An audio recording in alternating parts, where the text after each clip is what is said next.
কম্বল নিয়ে ঝগড়ার জেরে চট্টগ্রামের পটিয়ায় গলা কেটে ভাতিজাকে হত্যার অভিযোগ উঠেছে চাচার বিরুদ্ধে।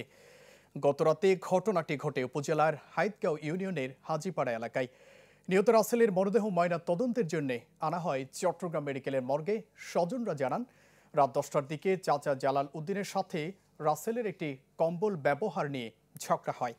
এক পর্যায়ে চাচা ভাতিজাকে ছুরি দিয়ে গলা কেটে দেয়। আহত রাসেলকে উপজেলা স্বাস্থ্য কমপ্লেক্সে নেওয়া হলে তার মৃত্যু হয়। অভিযুক্ত জালাল পলাতক, তবে তার সাথে রাসেলের জায়গা জমি নিয়ে আগে থেকে বিরোধ ছিল বলে জানায় স্বজনরা। বাড়িতে আসছিল ওনার চাচা, শহর থেকে আসছে পূর্ব পরিকল্পনাভাবে ছুরি নিয়ে, সাদা একটা ছুরি নিয়ে, তারপর ওনাকে পূর্ব পরিকল্পনাভাবে ওনাকে হঠাৎ করে কোনো ধরনের ইয়েও নাই। অনেকের কাছ থেকে শুনি, একটা বলে কেউ বলে কম্বলের জন্য বাড়াবাড়ি হয়েছে, একটা কম্বল, সামান্য একটা কম্বলের জন্য। আর দ্বিতীয় আরেকটা হচ্ছে আপনার ওনার জায়গা নিয়ে একটু ইয়ে হয়েছে আর কি, জায়গার সম্বন্ধে।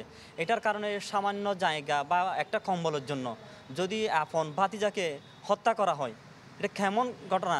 আমার যে জামাইকে হত্যা করলে এটার আমি বুঝতে চাই। দুইটা ছেলে ছোটো মাসুম বেশি, 1 বছর আর 12 বছর।